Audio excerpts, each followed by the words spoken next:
Ladies and gentlemen, welcome to another wonderful performance of those thrilling days of yesteryear. A live recreation of your favorite shows from the golden age of radio. Well, as you are well aware of by now, it is 2012, the beginning of a brand new year. It's a time of new love, a time of finding and making new directions in your life, a time of making promises and commitments. And today's show includes all of these wonderful elements in each of their stories. Now, the first story is Make Believe Town Hollywood, a very short-run series that lasted only about a year. And in fact, there are only 2 recordings that exist. Now, we're doing one of them. The series consisted of typical boy-girl stories that were set in that glitter capital of the world, Hollywood. And typically, the characters were involved somehow in the silver screen. In fact, it is rumored that these stories were inspired by true events. So even though the names have been changed, see if you can guess what famous actress this story is really about. I'll give you a hint. We have absolutely no idea ourselves. But we love the story, and we hope you will too. Today's episode originally aired in August 8th, 1948, and it focuses on a well-known actress's story of her youth as she fell in love with the theater and with someone who she met on a beach. And together they make a pact to meet again in 10 years when they are both successes. Will he be there? Find out in a very important appointment.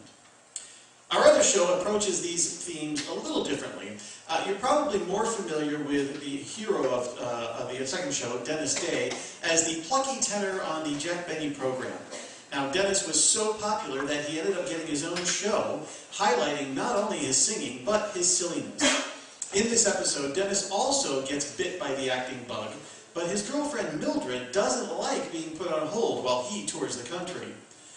Our show originally aired on May 5th, 1948, actually 3 months before the first program. And Dennis is faced with the ultimate dilemma. He must choose between an acting career or a girlfriend. Now, incidentally, as Jill mentioned, we are partnering with Bugles Across America. We initially thought it would be a great idea because in the show of Dennis Day, he ends up singing Boogie Woogie Bugle Boy as part of the Andrews Sisters act that he does. Until after we made everything locked in, we realized that was the other Dennis Day show that we did a couple years ago. And there is no actual connection. And then I realized that in part of the show, Dennis actually travels through time and supports and entertains the troops throughout all the different wars of the world. So there is still a tie-in here, and we're really proud to be supporting and helping out Bugles Across America, and also saluting and honoring our troops. So, as I mentioned, it's our 10th season, and we're bringing back the best shows of our seasons. And we performed both of these shows originally back in 2004. It's remained a favorite of ours throughout all that time, and we are so excited to be able to perform them for you again, just as they aired years ago in 1948, word for word, complete with music, sound effects, and even a little dramatic overacting when appropriate. While you are listening, you might pretend that you are one of those who had the fortune of being in the live studio audience as they watch their favorite performers do their thing. Or perhaps you might just wish to sit back, close your eyes, and imagine that you are sitting in your living room in front of the old Philco radio, anxiously awaiting for your favorite show to begin. So join us now as we take you back to those thrilling days of yesteryear.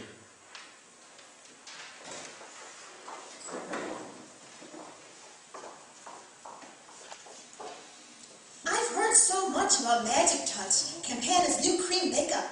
Is it so very different from other makeups? So different that you'll never believe how much prettier it will make you until you try it. Magic Touch is a cream complexion makeup that you apply with your fingertips. No powder puff, no water. You can use it anytime, anywhere, and it literally performs magic for your complexion. Gives you that new complexion liveliness that women are demanding today. The unmade-up look. Magic Touch provides a feminine, delicate, fragile makeup beauty. The Dresden doll-like complexion that women are seeking. What does it look like? Magic Touch is a wafer-thin cream in a beautiful white and gold compact. It offers you 6 new complexion flattering shades. All you do is stroke your fingertips across the surface of the cream, apply to your face, and blend.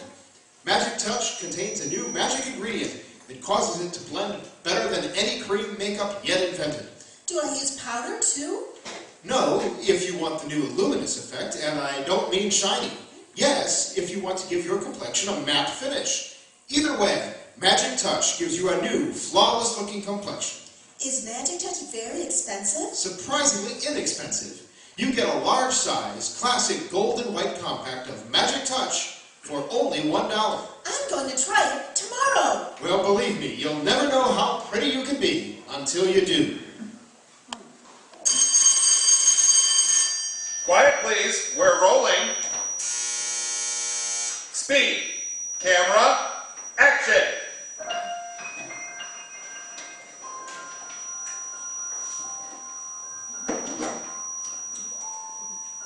It's Make Believe Town Hollywood.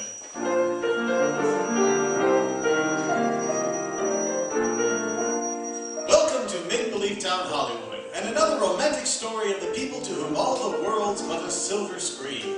Here to introduce Act 1 of today's story is one of Movieland's loveliest, most talented stars, Virginia Bruce.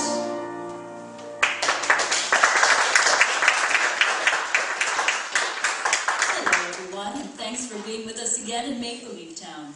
Well, today marks the beginning of the second week of this new dramatic series, and I think I can promise you some unusual and exciting stories during the coming days. Stories about the people to whom, as Johnny Jacobs, our announcer, puts it, all the world is a silver screen. With apologies to Shakespeare, I think that pretty well explains the kind of stories we dramatize on this program, like the one about Evelyn Dennett. That's not her real name, but you know her well from having seen her so often in pictures. Her private life, her struggles, her career have been written up in every movie magazine. In fact, there isn't very much about Evelyn Dennett that everyone doesn't know, except possibly something that happened a long time ago, 10 years ago, before she became a famous star. It seemed a little thing at the time, one of those silly dates that young people sometimes make far in the future. But as it happened, that day turned out to be a very important appointment.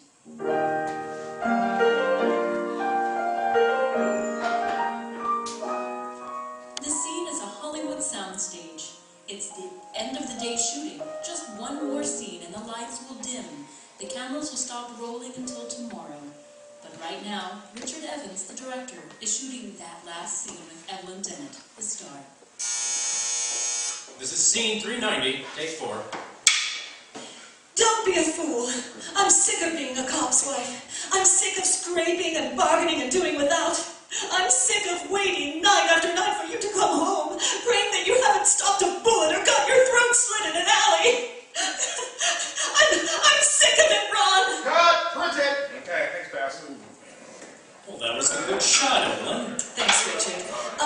We're not working anymore tonight, are we? I've got an appointment at 7 o'clock. No, I think that last take did it. Evelyn, are you in a great rush? I did want to speak to you for a moment. Oh, I think I can spare a minute. Come into my dressing room. I've got to take my makeup off, and you can talk to me while I'm doing it. Now, what's on your mind? How would you like to play the lead in Dark Alibi? The studio's assigned it to me, and I'd like to suggest you for the part.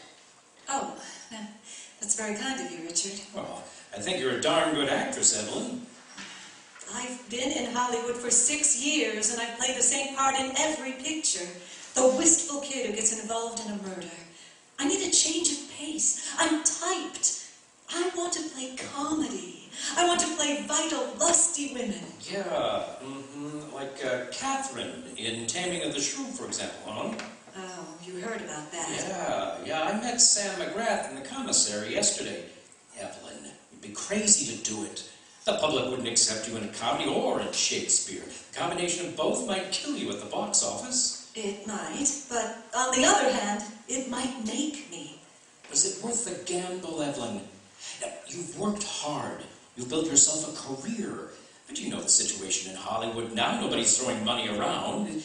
All you need is one real flop, and they'll all be too scared to take another chance on you. You'll be finished. That's true. Oh, Richard, I wish you hadn't spoken to me about this tonight. I'm supposed to see Sam McGrath for lunch tomorrow and was going to talk over the script. Oh, I don't know what to do. Why don't you call him right now and tell him it's off? Do a dark alibi with me, Evelyn. It's a sure thing. No, I want to think it over. Besides, I haven't time. I've got a date at 7. Oh, someone special? Someone very special. The main reason I've worked so hard, Richard. Everything worthwhile I've ever done has been for him, for our appointment tonight. So I could say, see, I haven't forgotten. I promised I'd come back, and I did. Well, he'll be very proud when he meets you. No, he won't. He won't be there, Richard. Won't be there? I don't understand. Why not, Evelyn? Would you remember a date you made with a little girl 10 years ago?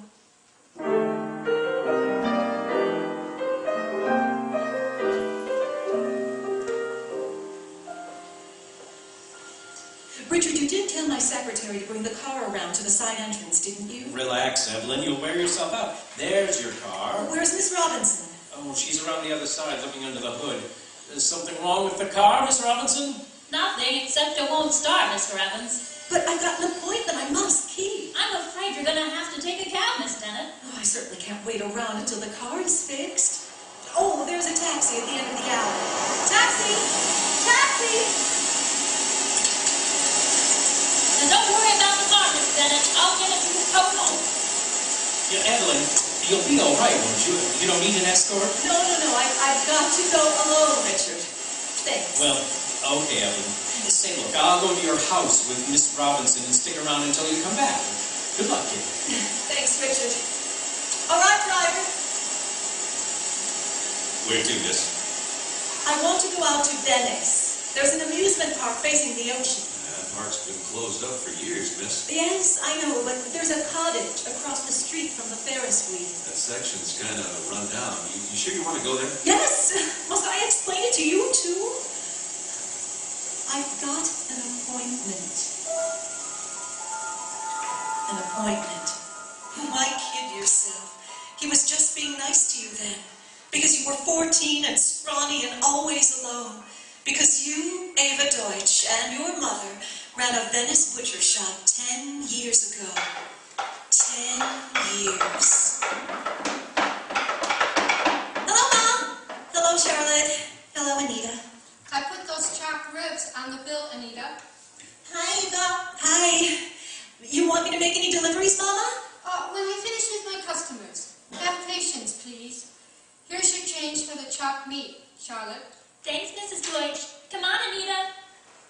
Tell me, you three girls are in the same class, no? That's right, Mrs. Deutsch. Yes. I'm wondering we don't see more of each other. Yes, well, we live a few blocks away, and, you know, it makes a difference.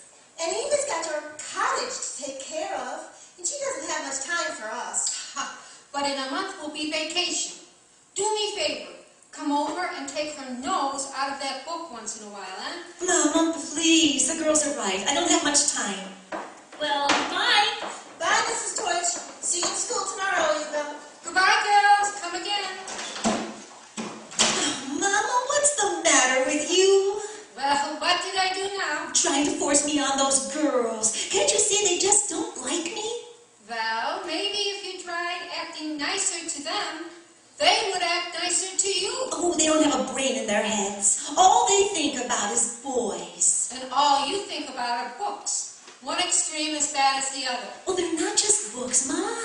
They're plays. Shakespeare and Eugene O'Neill. If I'm going to be an actress, I've got to study them, don't I?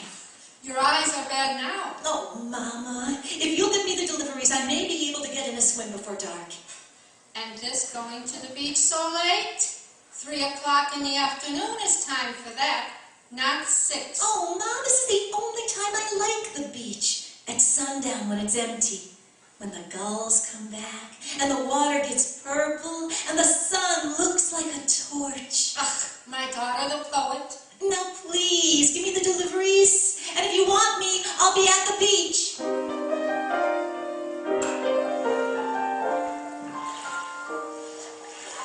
Out, dance spot.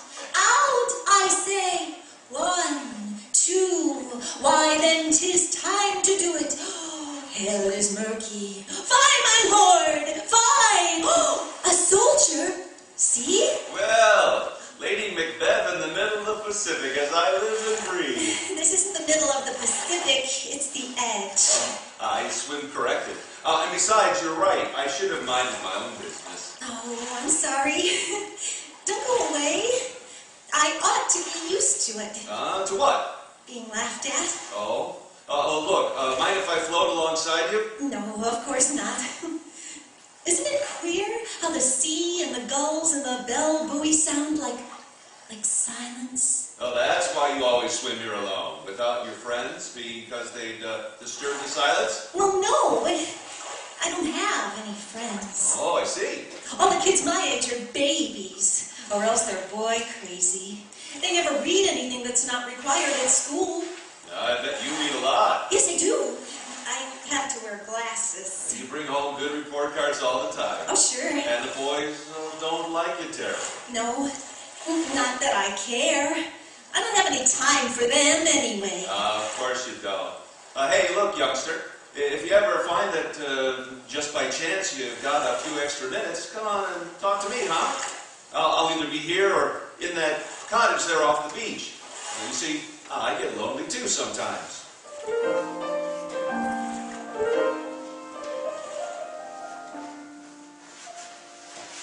Hello?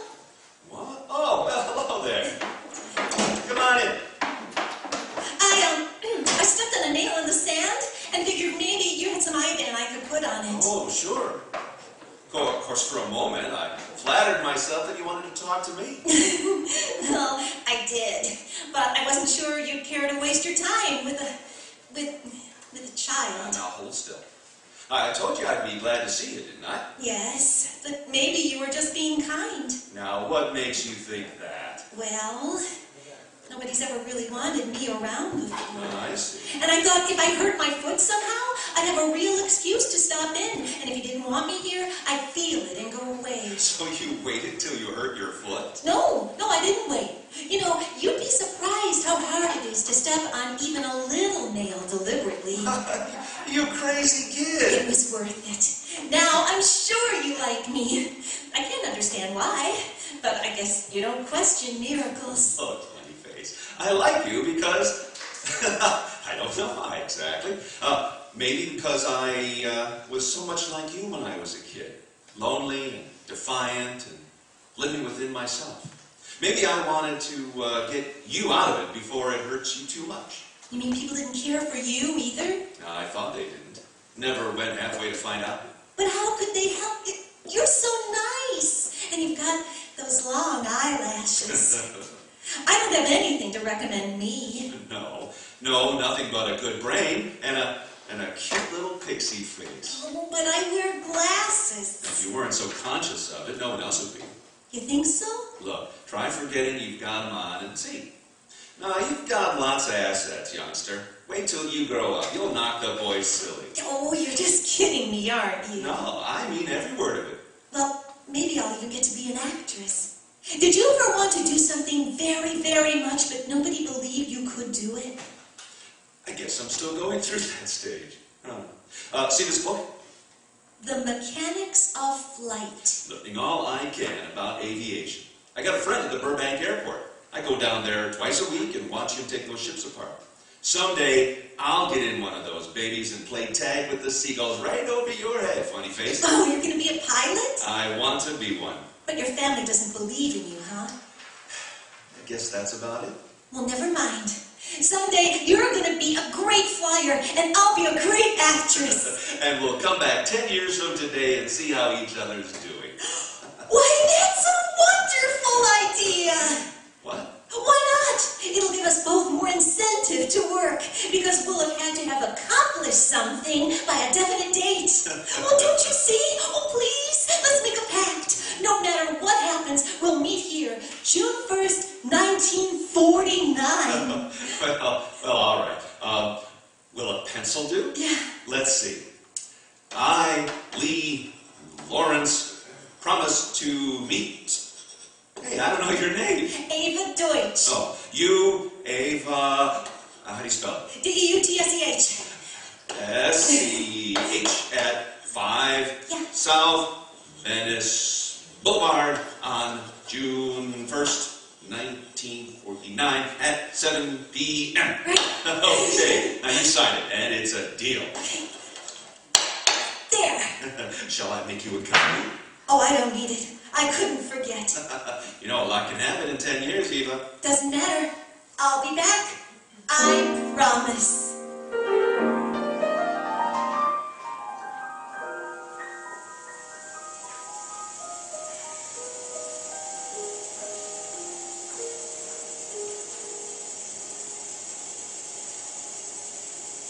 Turn down this street, driver. I'd like to go along Venice Boulevard. It's further down Washington, miss. Yes, I know, but I want to see if the trolley cars are still rattling and old-fashioned. There hasn't been a change in them since 1887, miss. I haven't been back in years. Everything looks smaller, That's just because you grew up. I suppose. Oh, there's my old school. I wonder if Miss Mason's still there. Good old Miss Mason. I went to see her the very next day after Lee and I made our pact. Yes, Eva, what did you want to see me about? Well, Miss Mason, I know all the big parts for the class play have been filled, but, if you've got any little ones, I'm available.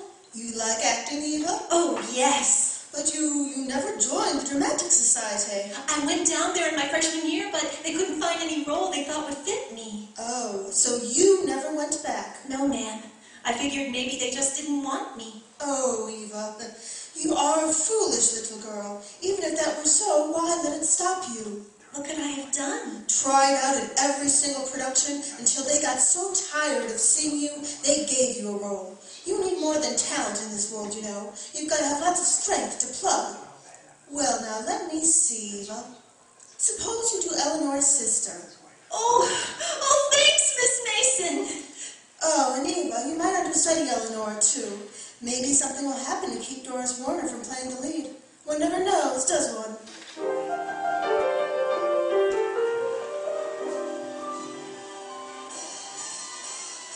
Oh, hello, funny face.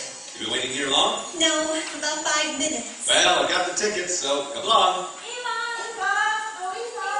You know those two girls, funny face? They're calling you, I think. We want to speak to you, Eva. They're in my class. I told you about them. Why are they so friendly all of a sudden? Why didn't you mention you were coming here tonight, Eva? Yes, we're awfully pleased to see you. Charlotte Adams, Anita Wagner. This is a friend of mine, Lee Lawrence. How do you do, ladies? Hello. Hello, Lee. Why don't you two join us and make a foursome? Well, of course that's up to Eva. He's so gallant. Oh, I'm sure Eva wouldn't mind. We've always been such chums. We have? Well, we've tried to be, but you're so busy all the time. Now I can understand why. Oh, say, the crowd's giving a beach party next Thursday, Eva. Would you, like to come? The crowd? Me? Why, we'd love to. Oh, it's wonderful of you to accept me. Of course, I may not be able to get away from my stocks and bonds, but I can assure you Eva will be there. And now may I treat all you lovely ladies to a rousing ride on the carnival.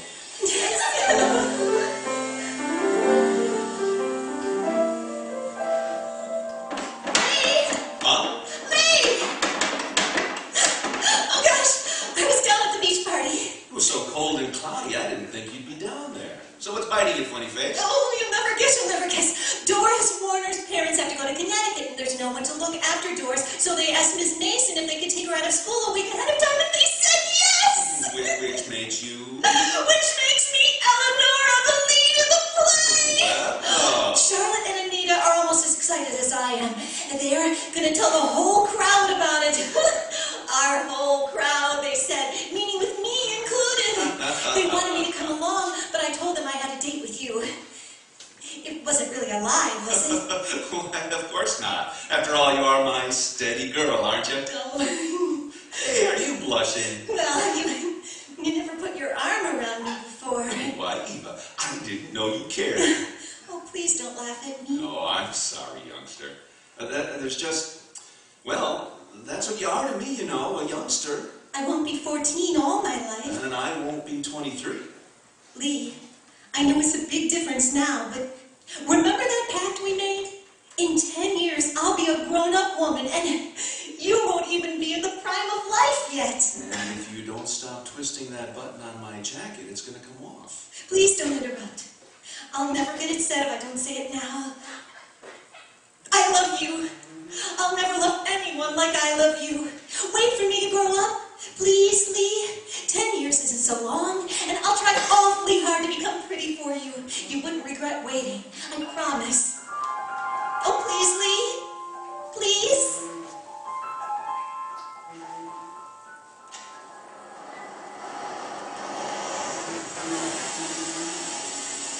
Well, here we are, lady. Venice. Oh, thank you, driver. Doesn't look as if anyone's around. Well, he might be at the cottage. You don't see the windows from here. The hedges are too high. Honey, that's the only change. The hedges are thick. I wonder if he's in there. Why don't you just go in and get it over with? I look all right, don't I? You look beautiful. Want me to go with you? No. I'll go by myself. Please. I've waited so long to show you what you did for me. To thank you. Please be here.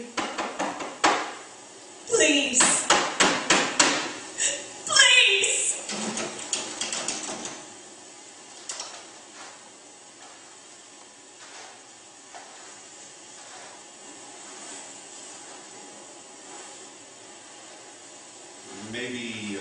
Maybe he's just late. No, he forgot. I knew he'd forget. You want me to take you home now? Yes, I think so. I live at 10 Stone Canyon Drive in LA. How could you expect anything else? Don't take it so hard, you fool. You were a nice kid to him, that's all. Remember the last day of school? Remember what happened after the class play? You still never let yourself forgive him, did you? Did you? Was I really good, Lee? Bernhardt would have paled by comparison. Miss Mason looked kind of funny afterwards, didn't she? I mean, she was very happy. At my cottage. Wonder who's there. Oh, hey, wait for me! Wait for me, Lee! Anna May. Hello, Lee. Did you miss me? Oh, honey. I wasn't ever gonna come back to you. Honest. You and your notion of flying. But the doc says that the air is good for a baby. Anna May. Oh, honey, I want you to meet my best little girlfriend, Eva. This is my wife. How do you do? Oh, no. Oh, no, you never told me. And you promised you'd wait. We had a pact. You didn't mean to come back after all, did you? Yes, I did, Eva. I still do. But I know you'll be over me by then, and my being married won't matter. Don't touch me. Let me go. Eva. Let me go. Eva!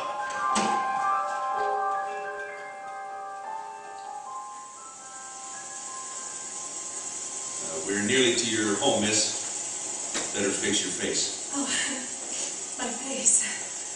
I didn't realize that I was crying. Guy that would stand you up, he's not worth crying about. He didn't stand me up. He forgot. Maybe he didn't forget either. Maybe he just didn't want you to see what became of him. No, he wouldn't. I can't tell. Sometimes a guy starts off with big ideals. He wants to do something he knows that he can, and then maybe he gets scared to take the chance. So he takes the sure thing instead. For the rest of his life, he feels cheated. And he did it. He can't blame anyone else. Couldn't come back if he was a failure. Not with you, a famous movie star. But he wouldn't know that. Maybe he saw your pictures. Maybe he recognized you. Kid doesn't change much in 10 years. How did you know it was 10 years? How did you know it was 10 years? Hey, look, there's your house. How did you know? That's where you wanted to go, isn't it? Why don't you get out? Look at me! Don't turn your head like that. Now look at me. Will you quit holding out on my door? I gotta pick up another fare. I got a wife and 2 kids to support. I got no time wasted standing here. Oh, please. Please go away.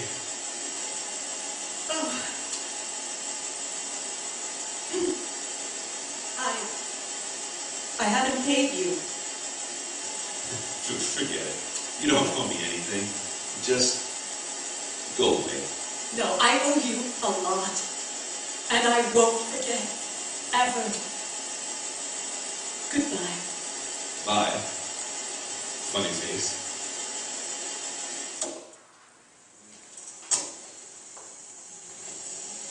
Evelyn!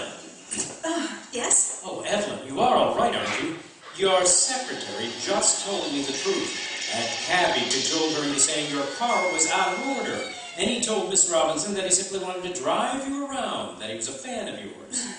A fan? Well, I was afraid something might have happened to you. Something did happen to me.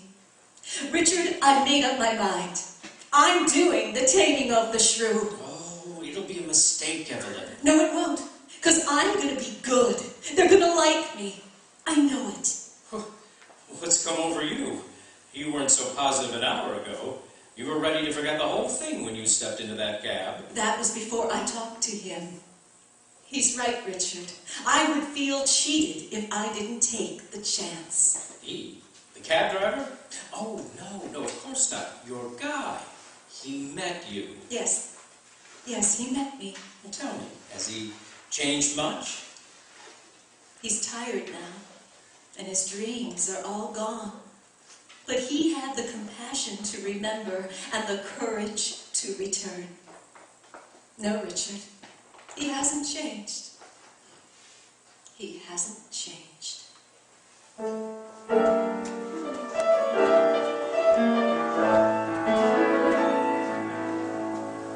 Well, that's the story of an appointment and how it affected Evelyn's life. I'm looking forward to seeing her in Shakespeare, and I have a hunch that she'll be very, very good. Our story tomorrow is a boy meets girl story, but it's quite different from the usual thing. Generally, in Hollywood at least, when boy meets girl, girl wants to become a picture star and boy either helps her in her career or marries her and prevents it. But in tomorrow's story, it's the girl who helps the boy in his picture career, and strangely enough, the boy doesn't want a picture career. He has very little to say about it though, because the girl happens to be his wife. I'm sure you'll be listening tomorrow at the same time to Halloran is Home. Another dramatic story about our town and the people who work in pictures. Until then, this is Virginia Bruce reminding you that there are as many exciting stories behind the scene as those that find their way to the screen in Make-Believe Town Hollywood, the glamour capital of the world.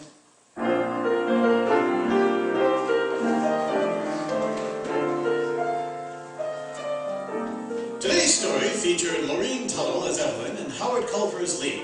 Music was by Ivan Ditmars. The script, by Betty Julius, was produced and directed by Ralph Rose. This is John Jacobs speaking, and inviting you to be with us once again tomorrow at this same time, when Virginia Bruce will return to introduce another story from Make-Believe Town, Hollywood.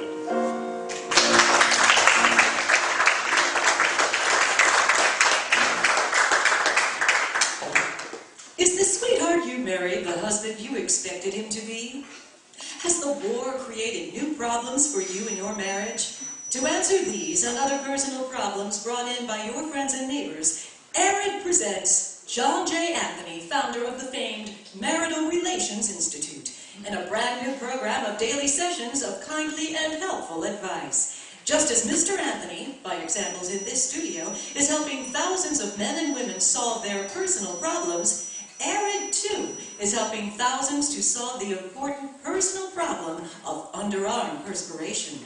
ARID helps you avoid perspiration damage to clothes and safeguards friendships. Use ARID every day. It helps stop perspiration safely, and at the same time, ARID is the most effective deodorant. Doctors provide the Palmolive plan brings 2 out of 3 women lovelier complexion in 14 days. For the Palmolive plan was tested on women with all types of skin. Dry, oily, even skin that was not clear. Yes, Regardless of age, type of skin, or previous beauty care, 36 doctors prove the 14-day Palmolive plan brings fresher, brighter, younger-looking complexion. So get Palmolive soap and start your 14-day Palmolive plan now.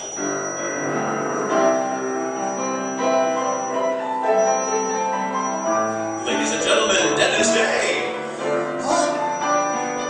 Oh, that makes life seem worthwhile. Dwells in your eyes and the smell of your smile. Dennis Day is brought to you by Colgate Dental Cream and Luster Cream Shampoo. Colgate Dental Cream to clean your breath while you clean your teeth. Luster Cream Shampoo for soft, glamorous, dream girl hair. The Dennis Day Show with Barbara Eiler, Dick Trout, Charles Dant and the orchestra, and yours truly, Vern Smith, is written by Frank Galen and stars our popular young singer in A Day in the Life of Dennis Day. Here's Dennis to sing Babyface. Babyface, you got the cutest little baby face. There's not another one can take your place. Babyface, my poor heart is jumping. You sure have started something, babyface. I'm up in heaven when I'm in your fond embrace. I didn't need a shove, 'cause I just fell in love with your pretty baby face.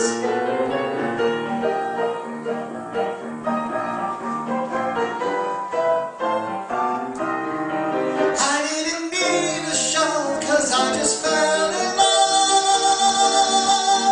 with your pretty baby face.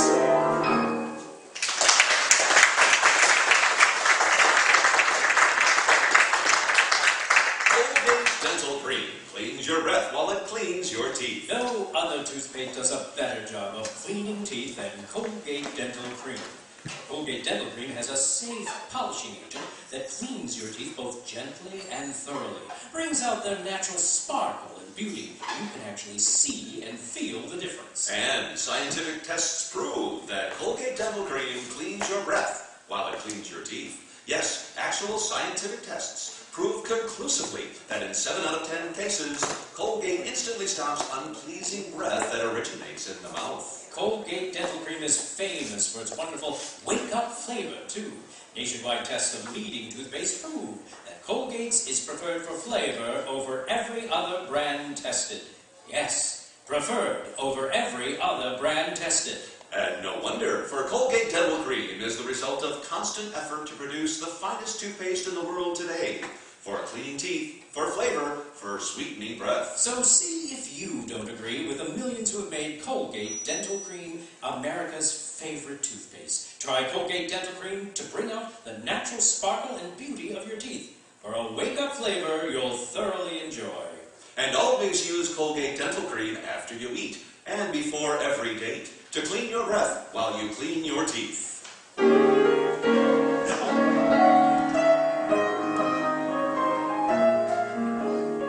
Well, culture has come once again to the town of Weaverville. This time in the form of a touring theatrical stock company now playing at the local theater. And making a personal appearance in the leading role is none other than Evelyn Lovelace, star of stage, screen, and radio, but not lately. The play in which she appearing is a little number called The Warning. And judging from the conversation she's now having with her manager, the people of Weaverville have taken it. 30 people. That's all there were in the entire audience last night. I know. Well, you should have done something to stimulate business. Why didn't you have my latest picture showing at the movie house while the play was in town? Your picture wouldn't have drawn either, Evelyn. People today want talkies. This is a jinx town. That's what it is. I'll be glad when we open in Middletown tomorrow. We may not be opening anywhere tomorrow. What? Our stagehand quit. You promised to make him your leading man, and then all he did was move furniture and sets around. That's why they all quit. Oh, so what? We'll get another stagehand. Yeah, without a nickel to pay him? There is a yokel in every town dumb enough to fall for the line I hand him about becoming a matinee idol. Have I ever failed yet? No, we've always had a stagehand. And we always will. Just wait till I turn my sex appeal on the next sucker. You know what will happen. Yeah, you didn't understudy Thea Vera for nothing.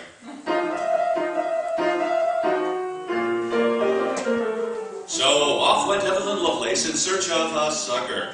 Was it fate that led her past the mountain shoe store where our young hero works? Anyway, chalk up this one for feminine intuition. Just one glance through the window and she knew her search was over. Good morning, ma'am. Can I interest you in a pair of shoes? We have... Stop! I said something dirty? No. Say that again. You mean, could I interest you in a pair of shoes? Yes. That voice, that quality, that resonance, that vibrancy. Where did you get a voice like that? Gee, I don't know. It just kind of came with my body. Compelling, magnetic. Tell me, have you ever sung? Yeah, a little. Sing for me now. Now? Okay. Oh, magnificent, superb! I never heard anything so divine. Oh, it just happens to be a catchy tune. Don't you understand? Destiny has brought us together. Oh, if you only knew how long I've been looking for someone like you. Yeah? Yes. And then, just now, when I heard you say, Madam, could I interest you in a pair of shoes? I knew my search had ended. Your feet have really been killing you, huh? No, I'm not talking about my feet. I'm talking about the stage. Huh? Don't you know who I am? I'm Evelyn Lovelace. Oh, sure. I didn't recognize you without your makeup. You're the star of that play I saw the other night, huh? Yes. Now do you understand what I know? The theater is calling you. Oh my gosh, it's about that piece of gum I stuck under my seat. No, it isn't that. I want you to be my new leading man. Your leading man? Me? Of course. Can't you see why? That warm, glowing personality of yours. Your divine talent, magnificent artistry, your dazzling good looks, your thrilling physique. That's why. Yeah, you've got your reasons, all right. Please, don't hesitate. The theater needs new blood, and I can make you the biggest star who ever lived. Gee, I don't know. I got a girl and she may not approve of me going on the stage. A girl? What's one girl? You'll have thousands of girls at your feet, all begging to become your slave. But I'm not that kind of a fellow. The only slave I want is my wife. Oh, you can't let this girl stand in your way. We'll tour the country together, live in a trunk. We'll do the greatest plays ever written. Henrik Ibsen, Bernard Shaw, Anton Chekhov, Shakespeare. William Shakespeare? That's the one, yes. Say you will, please. Well, Oh, thanks. In the name of the American theater goers everywhere, I thank you. Oh, that's all right. You will be the greatest actor the world has ever known. I can hear you now reciting your lines from the immortal bard. Tomorrow and tomorrow, you'll say, creeps in this petty pace from day to day, to the last syllable of recorded time, and all our yesteryears have lighted fools, the way to dusty death.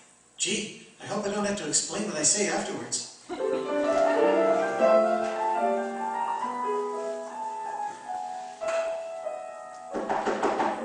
in.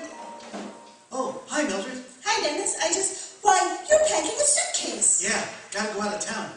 Oh, when will you be back? In about 5 years. 5 years? What are you talking about? I'm giving myself to the American theater goer. What? Grease paint, girl, it's in my blood. The stage hath beckoned and I've decided to yield to the lure of the headlights. You mean footlights? When I'm on the stage, they'll be shining at me from all directions.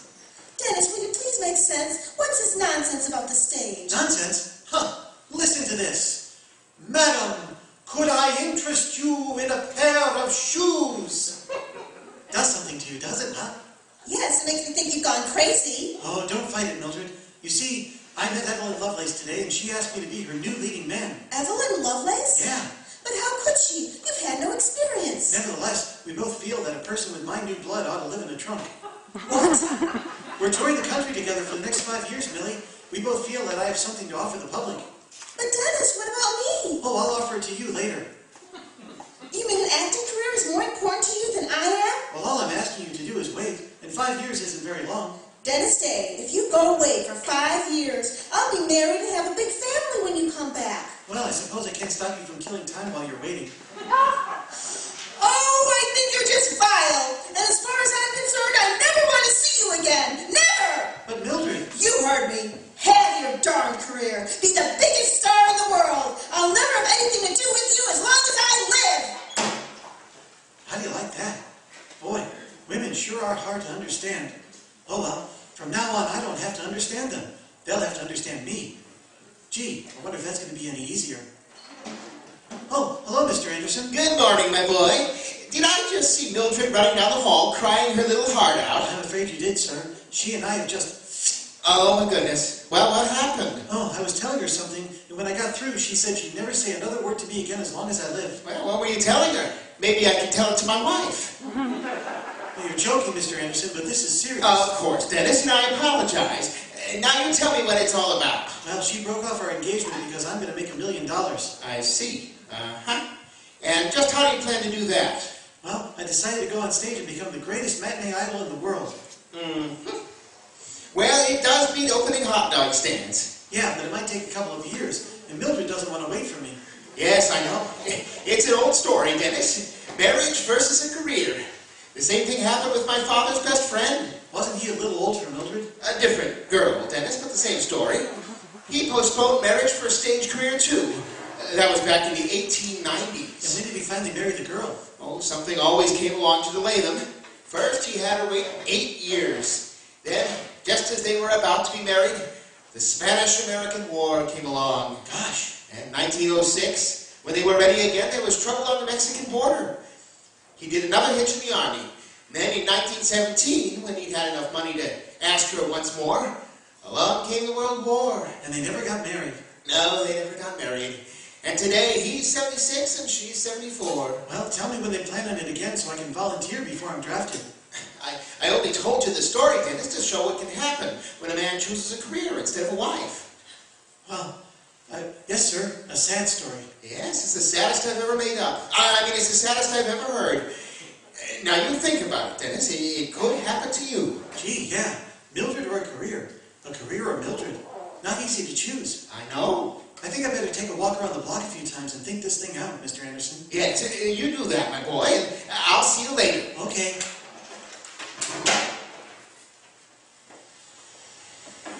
Gee, which is more important? The glitter of lights or the glitter of Mildred? Mildred can give me a home. Well, the stage can give me a home. Mildred can give me companionship. Well, so the stage can give me companionship. Mildred can give me babies. Yeah, Mildred goes one up all right.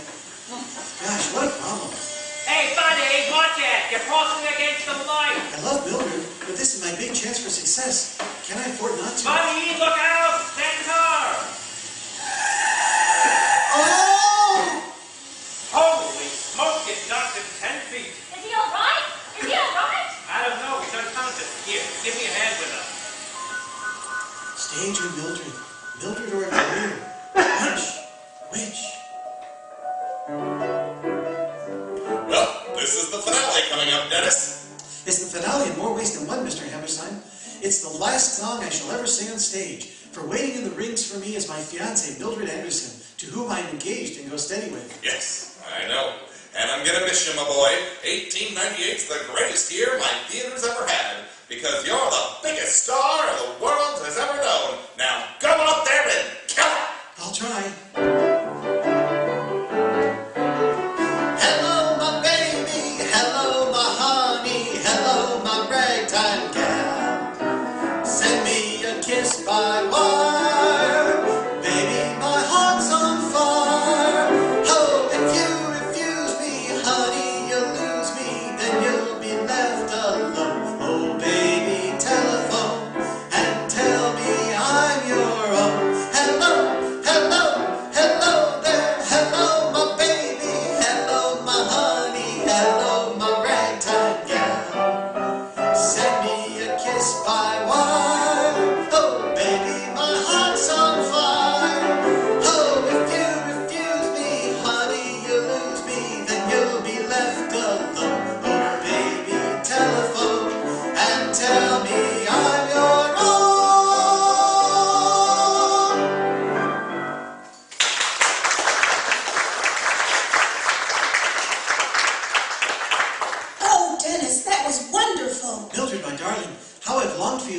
8 years. May I kiss your hand?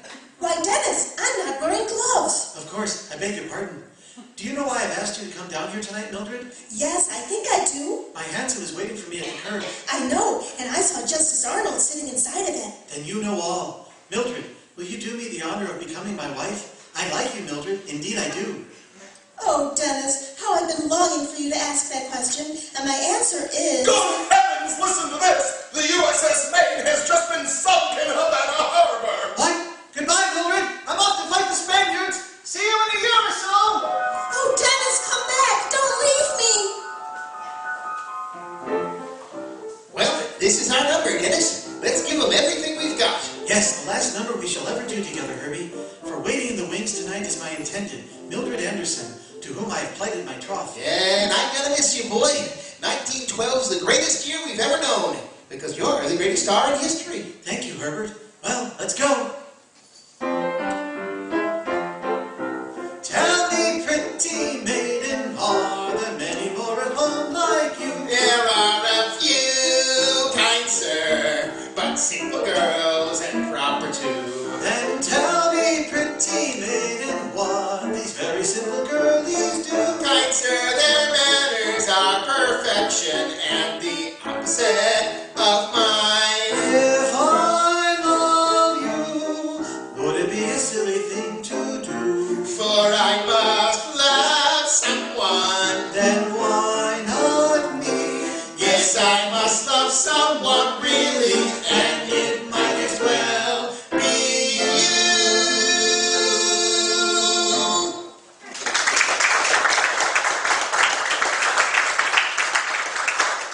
Oh, Dennis, that was wonderful. Mildred, my darling, how I have longed for you these past 14 years. Have you been well? Well, I did have a touch of pneumonia. When? 1903. Yes, that was a beastly winter. Do you know why I've asked you to come down here tonight, Mildred? Yes, I think I do. My Stanley steamer is outside at the curb. I know, and I saw Justice Arnold inside, covered with steam. Then you know all. Will you be my wife, Mildred? I like you. Scout's honor. Oh, Dennis, how I've been longing to hear you ask that question. And my answer is... Good heavens, can this be true? The SS Titanic has been sunk in the North Atlantic! What? Goodbye, Mildred. I'm off to fish the survivors from the icy waters. Wait for me, my darling. Oh, Dennis, come back. Don't leave me. I hate to lose you, Dennis. The Follies of 1917 is the greatest I've ever produced, because you're the greatest star that Jazz Age has ever known. And I hate to leave, Mr. Ziegfeld, but waiting for in the wings is my girl of my dreams, Mildred Anderson, with whom I love with a passion, none the less powerful because of its purity. I know, my boy. I shall announce your final number from the stage myself. Ladies and gentlemen, we present to you now the great star, the one and only high-hatted tragedian of jazz, Dennis. Is everybody happy? Day! Ah, when my baby smiles at me, my thoughts are roaming to paradise, yes. And when my baby, when my little baby smiles at me, folks,